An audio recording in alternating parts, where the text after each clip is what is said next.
Friday on 670 KBOI. We talk to Democrats about the latest news in the Idaho legislature. Now here are Paul, Jay, and Chris on 670 KBOI. Well, top of the morning, Minority Friday. Senator Maryanne Jordan, the Minority Caucus Chair from District 17, is in the House this morning. Good morning. What are you working on? What's uppermost in your legislative mind this morning? Well, in my legislative mind and in the mind of our caucus, the things that are really top of mind for us are the things that are really impacting Idaho families this year, especially with some of the legislation that we're seeing. So, taxes have become a significant issue this year for a couple different reasons. One, there is always the push-pull of trying to find the right balance on taxes and service delivery. But the real sense of urgency this year came from the federal tax changes and the need to bring Idaho taxes into compliance with the new laws in a way that makes sure that Idaho families don't get hurt by that. Now, bringing them into compliance, or at least making them similar, to the federal tax laws, that's something that is pretty much always done in Idaho. But what are the details? What are the fine details that you have to go through? Right. Well, the constant step every year is just basically updating federal tax laws, right? And so that's the compliance bill that we run every year, and that's usually a fairly simple process. You just make sure that the tax commission is running on the same track as the IRS, and that when people file their forms, everything is standardized and there's no huge surprises. But the extra compliance piece that's come this year for when we file taxes in 2019 for the current year is that the federal tax changes and the increases in the standard deductions are changing the nature of the way that Idaho taxes are currently being paid. And so it's impacting Idaho taxpayers negatively. And what we have got to do is we have got to find ways in terms of child credits and other things to make up for these changes to make sure that when Idahoans see a potential reduction in federal taxes, they don't see a commensurate increase in Idaho state taxes. And right now, the numbers that we're looking at and what we're seeing in the bill that is currently just coming out of the House and over to the Senate, families with 3 or more kids are going to see an increase in their Idaho taxes. And Idaho's catastrophic health care fund has had a pretty big jump in cases because more Idahoans are uninsured, and that's a result of all that it is. I sit on the CAT Fund board, and we have watched over the past several years the catastrophic health care fund picks up catastrophic health care bills for folks who are completely unable to pay over $11,000. Counties are responsible for the first $11,000. So these catastrophic health events are tough on counties, and they're also a big burden on the state as well. And when the Affordable Care Act went into place and a lot more people were able to access insurance, we saw a commensurate reduction in the CAT fund year after year.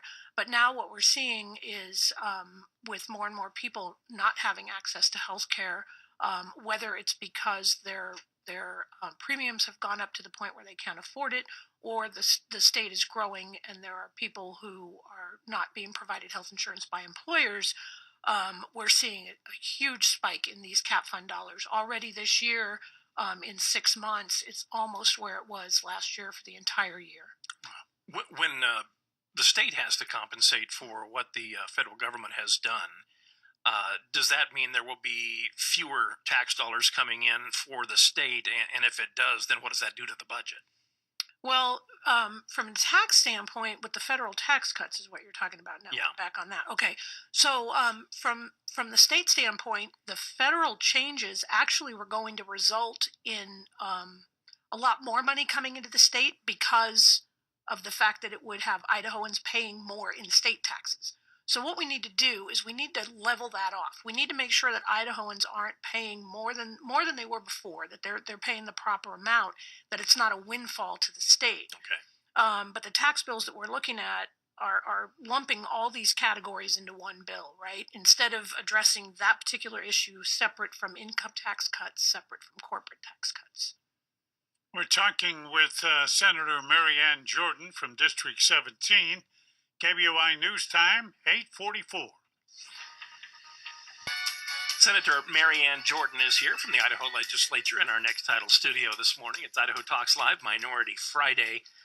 Tell us about Cherie Buckner Webb, what she had going this week about the 12 months of birth control. Yeah, and this was a huge win for women in Idaho. I think her bill, which was printed in the House Health and Welfare Committee on which I sit, would require insurance companies to allow doctors to prescribe birth control prescriptions to women for 12 months at a time. Currently, first of all, for rural Idaho women, access to birth control can be very difficult. If you have to drive, 50, 60, 70 miles to a pharmacy and you run out of a prescription, that can be quite problematic. States who've implemented this law have seen a significant decrease in unintended pregnancies, which is a win-win for everyone. And actually is a long-term savings, I think, for insurance companies as well, because the cost of covering an unplanned child and whatever attendant issues there might be there over a lifetime is significantly more than a 12-month subscription prescription of birth control.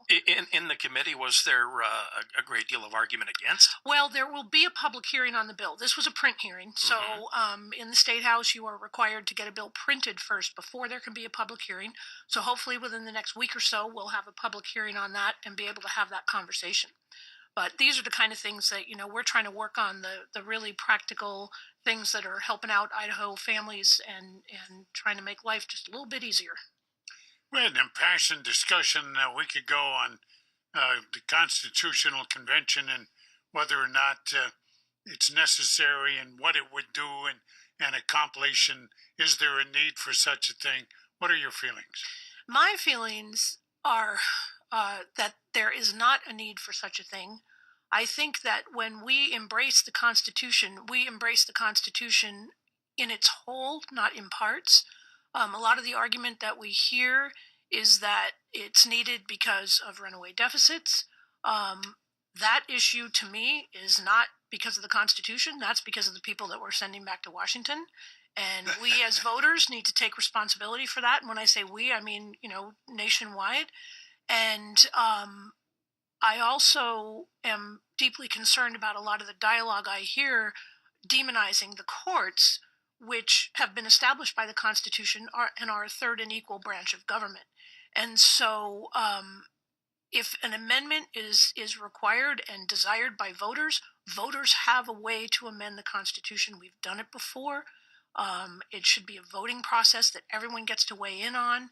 And my grave concern is that there's no sideboards on this. And if we find ourselves in a situation where we throw the Constitution wide open, no one's going to be happy with the end result of that process. I had brought up that argument that I just didn't want to see it go crazy. And there were people who called up and told me that there's absolutely no chance something like that could happen. There's no way that anyone can guarantee that there's no chance that could happen. This is unprecedented. There's no legal framework for it. Different states who've passed this legislation all have included different desires, different parameters, different requirements. Some are holding to a very strict standard of only balanced budget. Others are already throwing it wide open. So there's no consensus on what it would look like. Yeah, and we had a lot of arguments about what it would change, and it all came back to the same thing, that the process is there to get it done now. Mm-hmm. Yes, by the voters, if they so desire. Yeah. Exactly. Something came up, and I don't think it got a lot of press, but it was a few days ago, where somebody was up for an appointment, and somebody in the legislature was concerned about stuff that was on their social media. Yes. And is that something that we should be looking at when people are up for a state appointment of some sort? I think that if that's going to be looked at, and it gets to be a bit of a speech issue, but really where that needs to be looked at is when people are put up for appointment, it is up to the governor's office, who is recommending these appointments, to do the vetting. And if they have looked at this and they determine that this person is appropriate, then I don't think that it's right for individual legislators to begin parsing people's comments on social media. Now, obviously, if someone were to be very flagrant and way off the rails, I think that would be caught in a vetting process. But this concerned me because this was the appointment of former Minority Leader John Rushi Hmm. to the Water Resources Board, and John has an impeccable reputation. It was a wonderful legislator, and will be, because he's since been appointed, will be a real asset to that board. And I believe that if there are those concerns, that first they should be addressed privately to make sure that everybody's on the same page. But to bring it up in a meeting and invite the media into the room and sort of make what I believe was a bigger deal out of it than needed to be made. Did that just happen because he's a Democrat? Well, I don't know. I mean, Okay. you need to ask the person who brought that forward. I went through and looked at a lot of this stuff, and I've not seen any cause for concern to begin with. So again, this is something that is properly early on in the vetting process, not by the time it gets to us. Any speed bumps on the horizon to slow the progress of the legislature? Do you see anything? Oh, yeah, there's a little pool that our doorkeeper does every year on what will be the last day, and it's very interesting that to date only one senator has even ventured a guess. It's Really? hard to tell. It's going to be a different year this year because the Supreme Court decision last year with the transmittal of bills to the governor and requiring the time before the legislature adjourns sine die is a different dynamic at the end of the session. The goal is to be done by the end of March. But I do think that with significant issues like taxes and healthcare on the table, there's some hard conversations that need to be had. And we are not willing to shortchange those conversations for the sake of expediency. What do you see as the most difficult conversation coming up? I think it's healthcare. I really do.